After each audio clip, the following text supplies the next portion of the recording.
खबरों में बने रहने के लिए बेल आइकन दबाइए और हाँ, फर्स्ट इंडिया को सब्सक्राइब जरूर। देखिए तस्वीरें आपने, और सवाल यही कि आखिर कैसा ड्रेनेज सिस्टम, क्योंकि अगर ड्रेनेज सिस्टम सही होता तो ये पानी जयपुर नजर नहीं आती। राजधानी जयपुर में आज सुबह से तेज बारिश का दौर चल रहा है। मौसम विभाग ने अलर्ट जारी कर दिया है। 3 घंटे तक बारिश आने वाले समय में भी जारी रहेगी। राजधानी जयपुर व आसपास के क्षेत्रों में बारिश जारी रहने वाली है। ये आपको मॉनसून अपडेट बता रहे हैं, यानी बारिश का दौर अभी भी जारी रहेगा। सुबह से देर रात से बारिश चल रही है और अभी भी बारिश है। जयपुर जलपुर बन चुका है। ड्रेनेज सिस्टम की पोल खोलता नजर आ रहा है, लेकिन ये भी जानकारी आपको दे रहे हैं कि आने वाले समय में कुछ घंटे बारिश रह सकती है जयपुर और आसपास के क्षेत्रों में। रुक रुक कर हल्की मध्यम बारिश का दौर रहेगा जारी। बारिश से निचले इलाकों सड़कों पर जल भराव से खासी परेशानियों का सामना करना पड़ रहा है। आप अगर सुबह निकले हैं घर से तो आपने तस्वीरें देखी होंगी, आपने महसूस किया होगा जयपुर में किस तरीके से ड्रेनेज व्यवस्था है, निकासी की किस तरीके से व्यवस्था है, जो कि सालों से हर साल मॉनसून के समय में बड़े बड़े वादे जो किए जाते हैं उन दावों की पोल खोलती तस्वीरें फर्स्ट इंडिया आप तक।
है और इसी तरह से अगर जारी रही तो आने वाले वक्त के अंदर राजधानी जयपुर के अंदर और ज्यादा परेशानी का सामना करना पड़ सकता है। जी बिल्कुल जियाउद्दीन, आपने सही कहा। वो हुक्मरान और वो जिम्मेदार अधिकारी जो बड़ी बड़ी बातें करते हैं, दावे करते हैं, लेकिन अब वो नजर नहीं आएंगे क्योंकि उनसे सवाल किए जाएंगे और जवाब उनसे देते बनेगा नहीं। पूजा दुबे भी हमारे साथ बने हुए हैं, उनका रुख करेंगे। पूजा, आप अभी कहां पर मौजूद हैं, क्या स्थिति है वहां पर?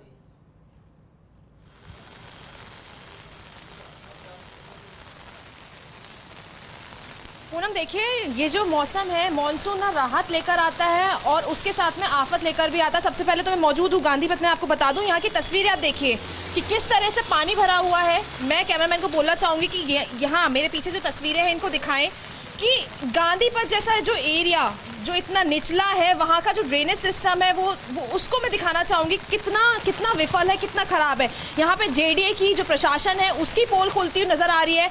बारिश मानसून से पहले जो दावे किए जाते थे वो साफ तरह से नजर आ रहा है। अब आप ये देखिए जो ये वक्त है यहाँ ये जो जहाँ मैं मौजूद हूँ अभी, यहाँ पर तो देखिए पैर जो है वो भरे हुए हैं। इसके आगे अगर हम जाते हैं तो घुटनों तक पानी भरा हुआ है। कार के जो पहिए हैं वो डूब चुके हैं। लोगों की गाड़ियां जो है वो खराब हो चुकी है। अब आप ये बताइए, अभी से 3 घंटे बारिश हुई है, 3 घंटे की बारिश में ये देखने को मिल रहा है। कल आधे घंटे बारिश हुई थी, सिर्फ आधे घंटे के पीरियड में आधे घुटनों तक पानी था। तो ये किस तरह का हमारा ड्रेनेज सिस्टम है। फर्स्ट इंडिया मॉनसून आने से पहले से ग्राउंड रिपोर्ट करना शुरू कर देता है। उसके बाद में ये हम लोग ये देखने को मिलता है। और अब ये देखिए मौसम विभाग ने जो है अलर्ट जारी किया था 28 और 29 तारीख का। तो आज देखिए ऐसा तो है नहीं कि अभी 3 घंटे बारिश आई है तो बस इतना ही पानी रहेगा। आगे आगामी भी 5-6 घंटे कंटिन्यू अगर बारिश आती है तो आप ये गांधी पथ का जो हाल है वो आप देख सकते हैं कि डूबता हुआ नजर आएगा। आधे जो घर हैं वो आप तस्वीरों में साफ तरह से देख पा रही है कि डूब चुके हैं। लोगों को यहाँ पे दिक्कत का कितना सामना करना पड़ रहा है। और सबसे बड़ी चीज मैं आपको एक और पूनम दिखाना चाहूंगी कि ये रोड है, यहाँ पे बच्चे हो चाहे बड़े हो सब आते जाते रहते हैं। मैं कैमरामैन को बोलना चाहूंगी यहाँ जो तार पड़े हुए हैं खुले उनको दिखाएं। ये जो तार है, ये जो खंबे हैं, यहाँ पे वायर लटके हुए हैं, इसका कोई क्यों नहीं देख रहा है। मतलब आप सोच सकती है कि किसी की जान पे भी आ सकती है अगर वो इस पानी में चलता है या कोई यहाँ से जाता है। ये तार यहाँ पे खुले पड़े हुए हैं, खंबा है, खंबे पे तार लटके हुए हैं, जमीन पे तार पड़े हुए हैं। तो ये किस तरह की तैयारियां जो दावा किया जाता था, गांधी पथ का वो इलाका है जो कि पोश एरिया वैशाली से होता हुआ निकलता है और सबसे ज्यादा ये भर जाता है और लोगों को परेशानी आती है। ये आज की बात नहीं है, आज महज 3 घंटे बारिश हुई, सुबह से हो रही है, आने वाले समय में होगी। आज की बात नहीं है, कुछ दिन पहले यहां पर सड़क बनी थी और आज वो सड़क नहीं गड्ढों में तब्दील हो गई है। पानी भरा हुआ है, डायवर्जन कर दिया गया, लेकिन उसमें भी परेशानी क्योंकि वहां भी पानी भरा है। लोगों से आपकी बात हुई होगी, उनका क्या कहना है, आखिर वो सोल्यूशन क्या चाहते हैं।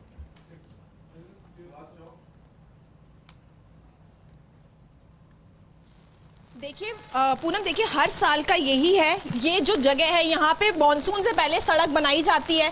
ये दावा किया जाता है कि हमने मानसून की पूरी तैयारियां कर ली हैं और वो तैयारियां कुछ इस तरह से नजर आती है। हर साल यहाँ पे रंगोली गार्डन से जो इतना पॉश एरिया है, यहाँ पे बड़े से बड़े लोग रहते हैं, पर उनको क्या देखने को मिल रहा है। ये सड़कें आगे अगर हम जाते हैं सिरसी की तरफ या फिर हम जयपुर बाग की तरफ जाते हैं तो वहाँ घुटनों तक पानी भरा हुआ है। लोग जो ऑफिस जा रहे हैं, जो बाहर निकल रहे हैं, उनको कितनी दिक्कत का सामना करना पड़ रहा है। और सबसे बड़ी चीज मैंने आपको अभी तारों की बताई, क्या ये तार लोगों को दिखते नहीं। यहाँ पे कितने रोज, मतलब मैं आपको बता रही हूँ कि कितने एक्सीडेंट होते हैं। तार कितनी बार यहाँ पे लोगों ने कंप्लेंट की है कि यहाँ पे जो तार है बिल्कुल पूजा, आप भी ध्यान रखिएगा और बने रहिएगा हमारे साथ। आपका मैं रुख करूंगी, जियाउद्दीन का एक बार फिर से रुख कर लेते हैं। जियाउद्दीन, आपने सुना और ये तस्वीरें दिखा रही थी पूजा जो कि पौष इलाके की है और ये सिर्फ एक इलाका नहीं है, पूरा राजधानी जयपुर ही पानी में डूब चुका है, जलपुर बन चुका है, जो कि फर्स्ट इंडिया लगातार ग्राउंड जीरो पर मौजूद है। आप खुद वहां पर पानी में मौजूद है, लोगों से बात हुई होगी, उनका क्या कहना है, कोई अधिकारी उनसे बातचीत करते हैं बाद में आके या फिर खाना पूर्ति हर साल की तरह हो जाती है?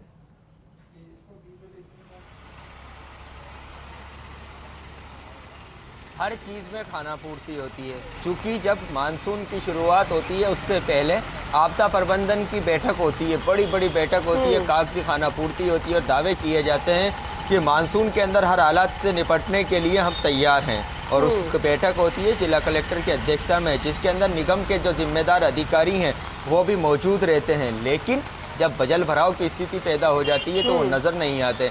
निगम की ओर से टीमें बनाई गई हैं, क्विक रिस्पांस टीम बनाई गई है, जहाँ पे जल भराव की स्थिति होगी वहाँ पे तत्काल पहुँचा जाएगा। लेकिन अब अंदाजा लगा लीजिए, एसएमएस हॉस्पिटल जो राजस्थान का सबसे बड़ा हॉस्पिटल है उसके अंदर जल भराव की स्थिति हो जाती है। रही हूँ मरीजों के परिजनों की कितनी बुरी हालत हो रही होगी। कोई इमरजेंसी में मरीज आ रहा है, उन्हें अंदर तक पहुंचाने में कितनी मुश्किलों का सामना करना पड़ रहा होगा। निगम के अधिकारियों की हम बात कर रहे हैं, ये नालों की सफाई की वो हर बार बात करते हैं। वो नाले की अगर सफाई हो गई होती तो जल भराव कैसे हो रहा है, नाले उफान पर कैसे है जियाउद्दीन? और फिर ये सफाई वाली जो गाड़ियां हैं आखिर कचरा कहां से उठाकर लेकर जा रही है, क्योंकि कचरों के ढेर तो अभी सड़कों पर तैरते हुए नजर आ रहे हैं। वो जो बड़ी बड़ी बातें कर रहे हैं वो दावे तो तैरते हुए नजर आ रहे हैं जियाउद्दीन।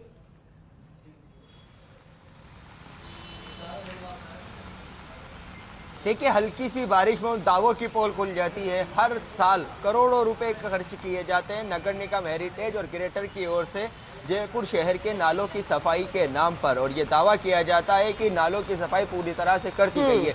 लेकिन शायद ही हमने कहीं पे पिछले 2-3 सालों की बात करें तो कहीं पे ये देखा हो कि जयपुर शहर में कहीं पे नालों की सफाई होती भी दिखी है। अगर होती भी है तो खाना पूर्ति के लिए, लेकिन उसके बाद जब जल भराव की स्थिति आ जाती है तो एक कुतर्क दिया जाता है कि बारिश बहुत ज़्यादा हुई है। बारिश तो ज़्यादा ही होगी, लेकिन आपके इंतज़ाम कैसे हैं? क्योंकि जो जिम्मेदार हैं, जो जनप्रतिनिधि हैं या मेयर हैं, दोनों, उनसे अगर बात कर ली जाए तो कहते हैं कि राजधानी में बारिश ज़्यादा हो रही है। बारिश ज़्यादा हो रही है तो आपका सिस्टम क्या कर रहा है? आपने क्या तैयारी की? किस तरह का आपका ड्रेनेज सिस्टम है? इतने साल हो गए राज करते हुए, कभी ये सोचा कि मानसून के अंदर इस तरह के हालात राजधानी जयपुर के अंदर पैदा ना हो, उसको लेकर क्या किया जाए? लेकिन कुछ नहीं किया जाता। पूनम, इसी वजह से राजधानी जयपुर के ये हालात हो रहे हैं। जवाब नहीं होता तो ये कहा जाता है कि बारिश ज़्यादा होती है, इस वजह से जलभराव की स्थिति पैदा हो जाती है। लेकिन उनसे ये नहीं पूछते कि जो नाले थे जिन पर अतिक्रमण कर लिए गए, जिनको बंद कर दिया गया, जिन नालों की सालों से सफाई नहीं हुई, जिन नालों के नाम पे, सफाई के नाम पे करोड़ों ज़ियाउद्दीन, आप बहुत सही बात कह रहे हैं, और ये कुतर्क जो है ये हर साल दिए जाते हैं। फिर ये कह दिया जाता है कि जयपुर की बसावट ऐसी है, तो फिर तकनीकी कहां पर है? फिर टेक्नोलॉजी का विकास की बात जब की जाती है, बड़ी बड़ी बातें की जाती है इंटीरियर एक्सटीरियर की, फिर वो कहां नजर आती है? जब यहां पर बजट नहीं लग रहा तो फिर बजट जा किसकी जेब में रहा? ये बड़ा सवाल यहां पर खड़ा होता है।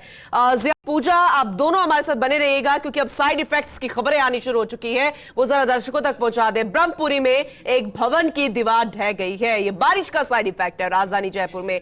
सूचना पर सिविल डिफेंस के अधिकारी मौके पर पहुंचे हैं।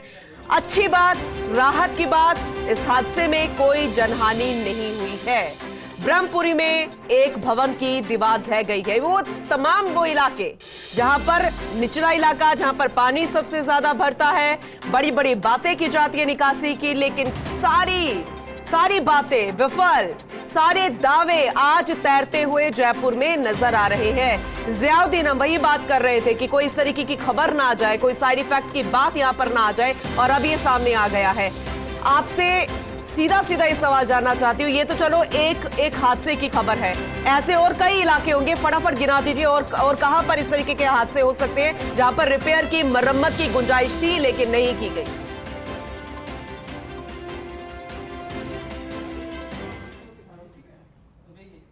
परकोटे क्षेत्र के अंदर वो तमाम इमारतें जो जर्जर हो चुकी हैं, जो पुराने इमारतें हैं, जिनको हर साल एक नोटिस दिया जाता है कि आपकी इन इमारतों से जनहानि का खतरा हो सकता है निगम की ओर से, लेकिन उन इमारतों का आज दिन तक कुछ नहीं किया गया। ऐसी दर्जनों नहीं, सैकड़ों इमारतें हैं जो कभी भी ज़्यादा बारिश होती है तो ढह सकती हैं, लेकिन उनके ऊपर कुछ एक्शन नहीं लिया जाता। और ख़ास तौर से कच्ची बस्ती का अगर बात की जाए तो कच्ची बस्ती के हाल तो और ज़्यादा बदहाल है।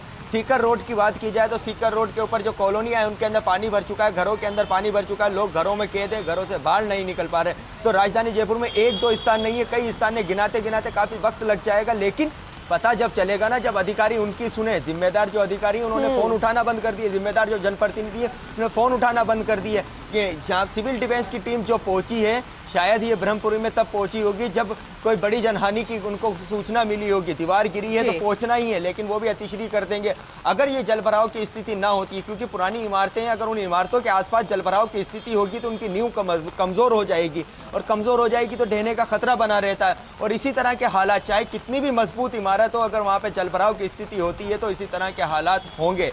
और ये एक मामला है, देखिएगा दोपहर होते होते कई और मामले सामने आएंगे, कई और तरह की दुर्घटनाएं सामने आ सकती हैं, लेकिन वो जिम्मेदार अपने घरों से बाहर निकलने को तैयार नहीं है, जिनके कंधों पे जयपुर की जिम्मेदारी है, जिनके कंधों पे जयपुर के लोगों की सुरक्षा की जिम्मेदारी है, और जिन्होंने इस वादे के ऊपर वोट लिए थे कि हम जनता को एक बेहतर तरीके से काम करके दिखाएंगे। सफाई की व्यवस्था हो, नाली निर्माण की व्यवस्था हो, सड़क निर्माण की व्यवस्था हो, ड्रेनेज सिस्टम की व्यवस्था हो, सीवरेज की व्यवस्था हो, सबको बेहतर करेंगे। लेकिन ना तो यहाँ पे जयपुर शहर में सीवरेज कहीं बेहतर नजर आ रही है काम करती हुई।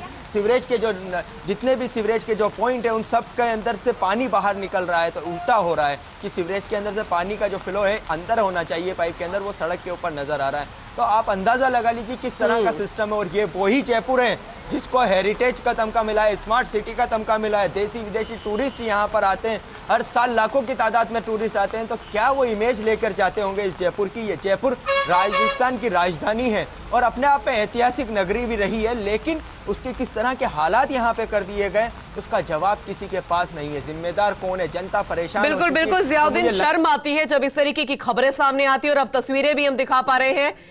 अब सिविल डिफेंस की टीम मौके पर पहुंची है, तस्वीरें दिखा रहे हैं दर्शकों को कि कितनी ये जनहानि हो सकती थी। बड़ा हादसा जो हुआ है, एक बड़ी घटना हो सकती थी, क्योंकि जरा देखिए इतने बड़े बड़े पत्थर अचानक ढहकर नीचे गिर गए, पूरी की पूरी दीवार ढह गई है। अगर कोई भी बड़ी हताहत यहां पर हो जाती तो फिर जिम्मेदार जवाब देते, लेकिन जवाब में क्या होता? वही खाना पूर्ति, जिम्मेदारी कौन लेगा? अब ऐसे कितने जर्जर इलाके, हमारे सहयोगी जियाउद्दीन हमें लगातार बता रहे हैं कि कितने भवन ऐसे हैं जो टूटने की कगार पर हैं, लेकिन कोई देखने वाला नहीं, कोई सुनने वाला नहीं, कोई जवाब देने वाला नहीं है। ये उन दावों की पोल खुलती नजर आ रही है। अब जिम्मेदारी कौन लेगा? हो सकता है कि वो आज वीकेंड शुरू हो चुका है और ऐसे में घर में मौसम का आनंद लेते हुए नजर आ रहे होंगे। अगर वो ये फर्स्ट इंडिया देख रहे हैं तो शायद थोड़ी सी उनकी नींद खुल जाए। चाय की चुस्कियों के बीच में हो सकता है थोड़ी सी उनको भी समझ में आ जाए कि अब इन लोगों की भी सुध लेनी है।